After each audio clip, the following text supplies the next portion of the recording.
You feel safe because it fits in your hand. But what if it opens doors you never meant to touch? I stood inside witchcraft long enough to know how gateways are hidden. What you scroll at night is not neutral. What watches you back is not imaginary.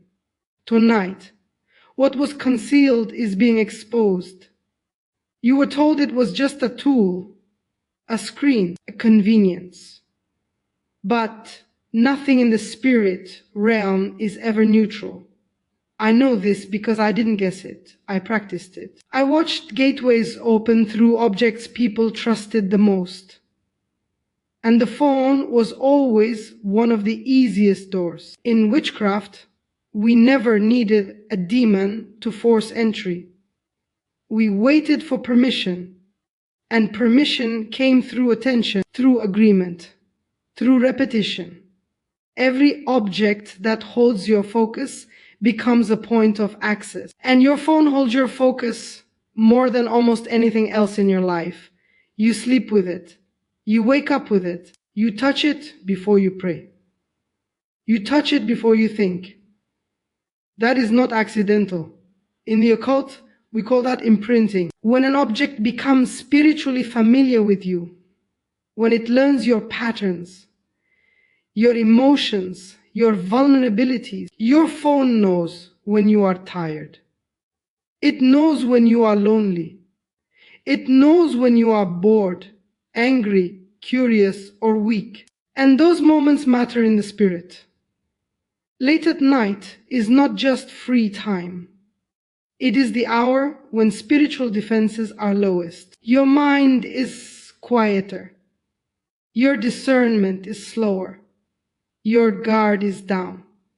That is why so much darkness waits for night. We targeted night watchers. People who scrolled in silence. People who consumed without praying. People who assumed nothing was happening because they felt nothing. But spirits don't need you to feel them. They need you to allow them. Every image carries a spirit. Every sound carries a frequency.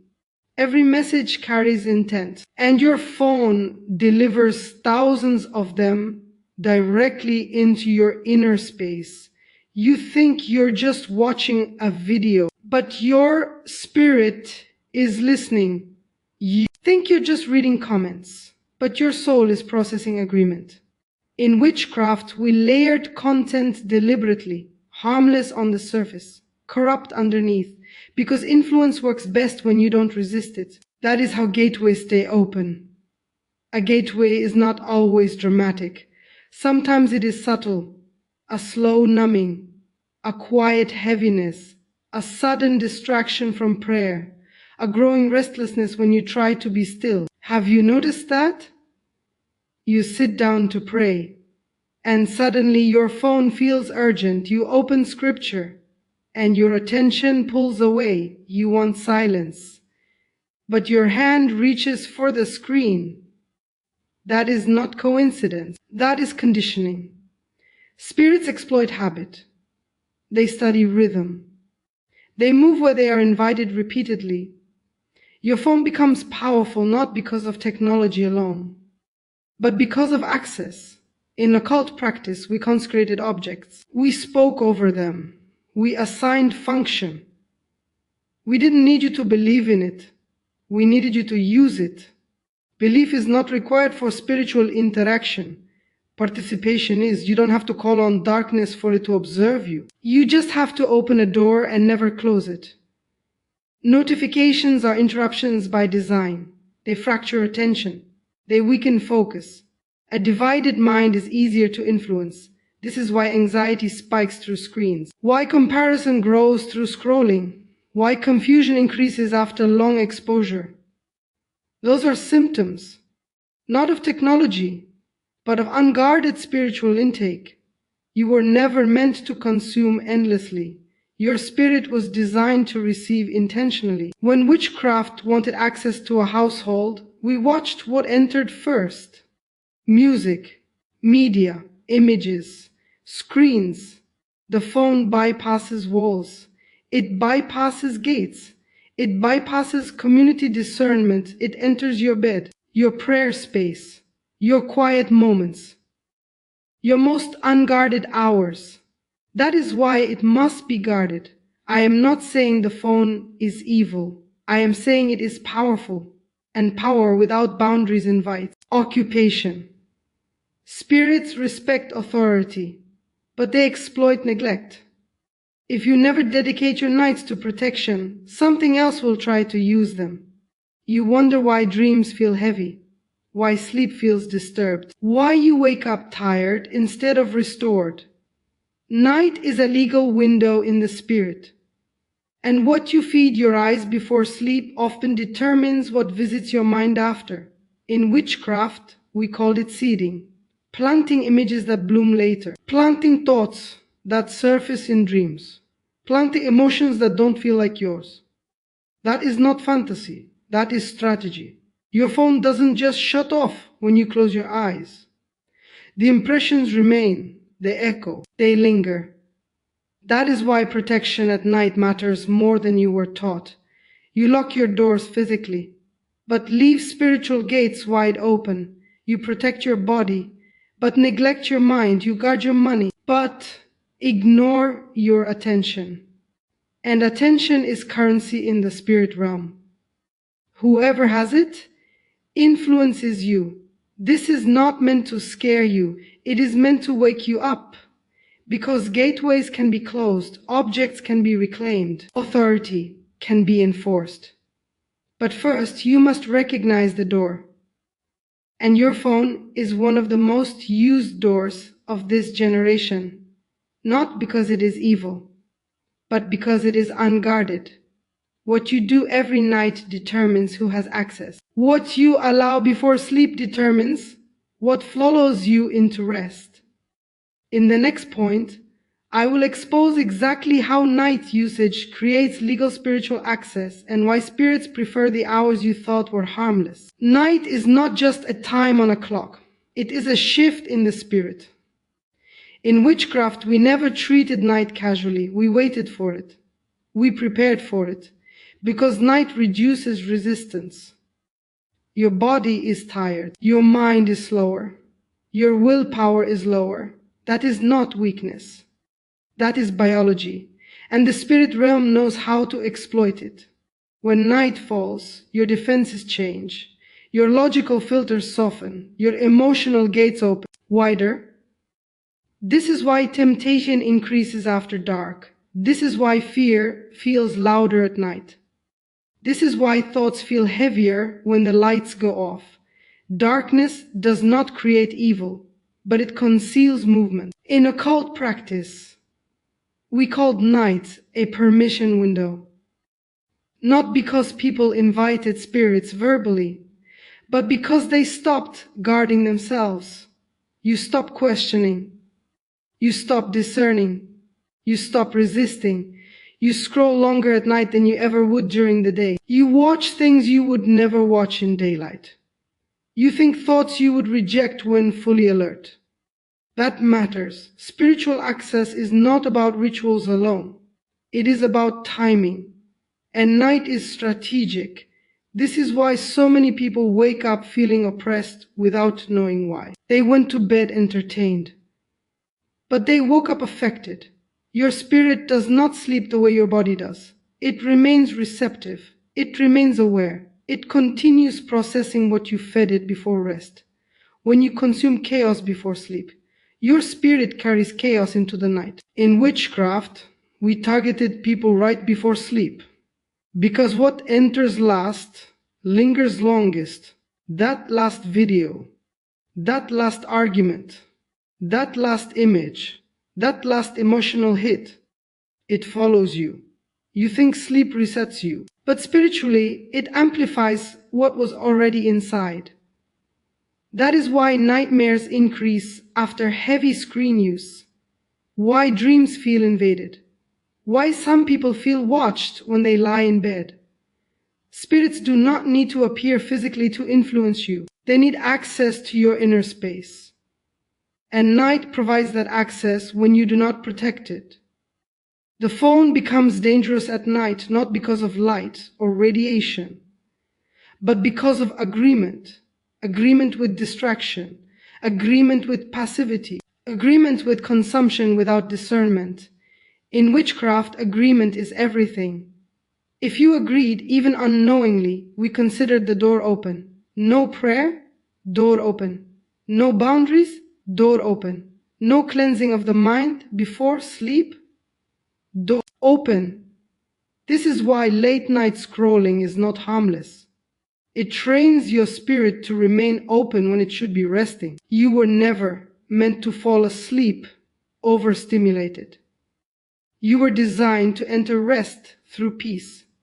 But peace requires intention. Nighttime spirits thrive on exhaustion. They attach to weariness. They whisper when your guard is down. You tell yourself, I'm just relaxing. But your spirit is still absorbing. You tell yourself, it's just content. But content carries atmosphere. An atmosphere invites presence.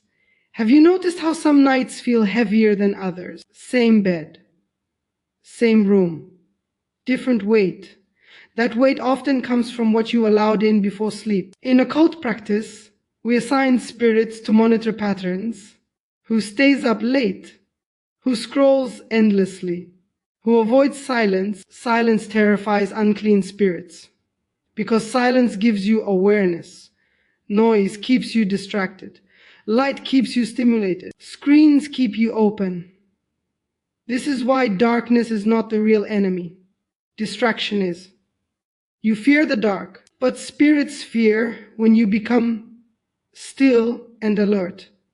Night was meant for restoration, but it has been hijacked into exposure. Exposure to fear, exposure to lust, exposure to comparison, exposure to endless voices, and every voice wants influence. You cannot give your attention to everything and expect peace.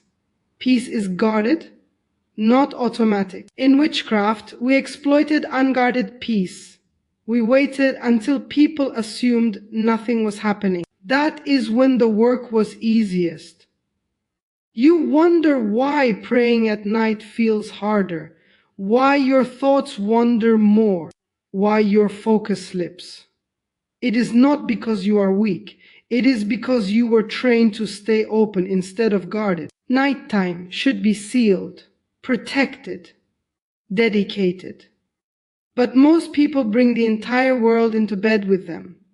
News, drama, images, opinions, strangers' thoughts. Then they wonder why rest disappears.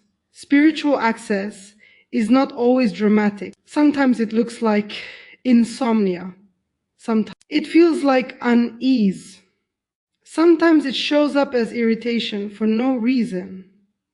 Those are early signs. The enemy does not always want possession. Often it wants disturbance. If it can keep you tired, distracted, and unfocused, it does not need to do more. Night is when your authority must be enforced intentionally, because passivity at night becomes permission. This is not about fear. It is about order. You were given authority to rule your atmosphere, but authority must be exercised. If you do nothing, something else will try. In the next point, I will show you exactly what spirits exploit through your phone, and how specific patterns invite specific types of influence. Spirits do not move randomly. They move by pattern. In witchcraft, nothing was accidental. We studied behavior. We tracked habits. We watched what people returned to when they were tired, bored, or emotionally exposed. Your phone reveals you. It shows what you crave, what you avoid, what you run to instead of God, what you reach for when silence gets uncomfortable. Spirits are drawn to repetition, because repetition creates pathways. You don't have to search for darkness. Darkness follows patterns of weakness. Late night scrolling exposes three things every time: your hunger, your wounds, your distractions, and each one invites a different kind of influence. Spirits exploit emotional hunger first. Loneliness is loud at night. Rejection resurfaces at night.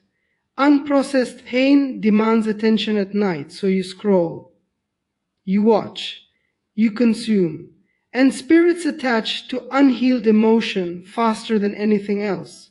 In occult work, we call this emotional resonance. When a spirit feeds on the same frequency you are feeling, sadness attracts heaviness, anger attracts agitation, lust attracts distortion, fear attracts intimidation. Your phone becomes the delivery system, not because it causes the emotion, but because it amplifies it. You notice it when one video leads to another, when one thought spirals into many, when peace quietly leaves without warning. Spirits also exploit curiosity. Curiosity feels harmless, but it opens doors. What is this? Let me just see. One more video. Curiosity without discernment invites exposure, and exposure invites influence. In witchcraft, we never forced people to go deep. We let curiosity pull them. The phone feeds curiosity endlessly. Algorithms are trained to hold your attention. Spirits are trained to ride that attention. You start with something innocent. You end somewhere heavier. Not because you chose it, but because curiosity was guided. Spirits also exploit avoidance. When you avoid prayer, avoid stillness, avoid conviction, you reach for noise. Noise is a shield for the flesh, but it is an invitation in the spirit. The phone fills silence quickly, and silence is where discernment lives. In occult practice, we feared silence in believers. Because silence leads to awareness. Awareness leads to resistance. So distraction was key. If you are constantly stimulated, you are rarely alert. This is why your phone feels most tempting when you try to be still. It competes for your attention intentionally. Spirits exploit the gap between intention and discipline. You want peace, but you don't prepare for it. You want rest, but you don't guard it. You want clarity, but you keep feeding confusion. Your phone exposes the gap, and spirits move through gaps. Another pattern spirits exploit is agreement through emotion. You don't have to speak words out loud. Agreement happens internally. When you nod mentally, when you laugh at what dishonors you, when you linger where you should leave. Those moments matter. In witchcraft, agreement was currency. The smallest internal yes opened space. Your phone trains quick emotional responses, like, share, react, scroll. But your spirit reacts too.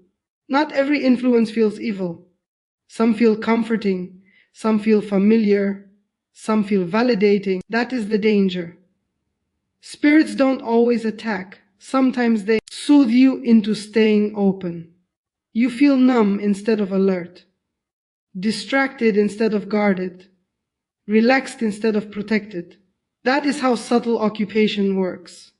Spirits also exploit exhaustion. When you are tired, you don't resist. You don't question. You don't discern. You consume passively. In occult circles, exhaustion was considered ideal because tired minds don't fight back. Late night phone use trains spiritual exhaustion. Your body rests. Your mind scrolls. Your spirit stays exposed. You wake up drained without reason. That is not normal. That is depletion. Your attention was taken without replenishment. Spirits do not need to possess you to drain you. They just need access long enough. Have you noticed how some nights steal your strength? How you wake up unrested even after sleep? Access leaves residue. Another exploit is identity confusion. Social media floods you with comparisons, opinions, labels, voices. Your spirit was never designed to hold thousands of voices. It weakens identity. In witchcraft, identity confusion was valuable. Confused people are easier to influence. If you don't know who you are, you accept what feels closest. Your phone delivers constant identity pressure. How you should look, think, live, believe, and night is when that pressure sinks deepest. Spirits attach to confusion because confusion weakens authority. A confident spirit resists. A confused spirit hesitates. Your phone is not the enemy, but it is a battlefield. What you allow through it trains your spirit daily, and at night, training becomes imprinting. That is why protection is not optional. It is necessary. In the next point, I will show you exactly what to do every night to shut the gateway, reclaim authority, and restore peace without fear. Protection is not passive, it is enforced. In witchcraft, we respected authority more than noise. A quiet person who knew their power was dangerous. A distracted person with no boundaries was easy. What you do every night decides which one you become. You do not need fear. You need order. The first act of protection is separation. Your phone must leave your bed. Not symbolically, physically. The bed is a place of rest, not access. When your phone stays beside you, your spirit never fully closes. In occult practice, proximity mattered. Objects close to the body carried more influence. Distance breaks familiarity. When you remove your phone from your bed space, you send a signal in the spirit. This area is sealed. Next comes disengagement. You cannot close a gate, you are still feeding. Scrolling until exhaustion is not rest. It is exposure. At least 30 minutes before sleep, all screens must stop. Not because technology is evil, but because your spirit needs time to quiet. Silence is not empty, it is cleansing. When noise stops, discernment returns. Spirits hate this moment, because this is when you regain awareness. The third act is verbal authority. Silence is powerful, but spoken authority seals. Before sleep, you must speak intentionally. Not long prayers, not emotional pleas, clear commands. You declare that your night belongs to God. You declare that no spirit has permission to observe, attach, influence, or disturb. You declare that your mind, dreams, and rest are covered. In witchcraft, spoken words establish jurisdiction. Silence invited negotiation. Authority ended it. You do not ask for protection. You enforce it. Next comes mental cleansing. What you allow into your thoughts before sleep matters. You review your day briefly, not to condemn yourself, but to release what does not belong. Offense, fear, images, conversation. You let them go. Unreleased emotion becomes access. Spirits attach to what you carry unresolved. When you release, you close the loop. Then comes dedication. You dedicate your sleep. Sleep is not unconsciousness, it is vulnerability. In occult practice, sleep was guarded fiercely. Because the soul is receptive during rest, you speak peace over your sleep. You speak clarity over your dreams. You speak restoration of your body. You do not fall asleep distracted. You fall asleep sealed. Another critical act is consistency. Authority weakens when it is occasional. Consistency trains the atmosphere. Spirits test boundaries. When they find consistency, they retreat. One protected night is good. A pattern of protected nights changes everything. Your room learns peace. Your mind learns stillness. Your body learns rest. The heaviness lifts gradually. The agitation fades. The rest returns. You also cleanse the object. Your phone does not need fear. It needs order. You do not sleep with it active. You turn it off or place it face down and away. In occult work, inactive objects carried less access. Active ones remained open. You reclaim the object by removing nighttime authority from it. Your phone serves you, not the other way around. You also break emotional dependence. If your phone feels uncomfortable to put down, that is a sign. Discomfort reveals attachment. Attachment weakens authority. You practice being without it at night until peace replaces restlessness. That peace is not boredom. It is restoration. Finally, you cover your dreams. Dreams are not random. They are internal processing spaces. When unguarded, they become vulnerable. You speak protection over your dreams. You declare clarity. You declare that nothing foreign may enter. Nightmares are not always psychological. Sometimes they are intrusions. Authority stops them. You were never meant to wake up tired. You were never meant to feel watched. You were never meant to dread night. Night belongs to restoration. But restoration must be defended. When you practice this nightly, something shifts. Your sleep deepens. Your mind clears. Your morning strengthens. That is not coincidence. That is order returning. Gateways close when authority is enforced. Your phone loses power. Your spirit regains it. You stop feeling drained.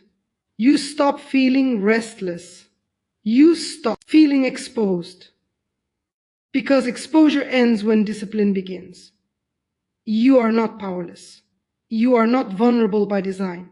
You were given authority, and tonight you reclaim it. No object rules your rest. No spirit trespasses your night. You sleep sealed, guarded, and restored. This is your victory, and it begins now.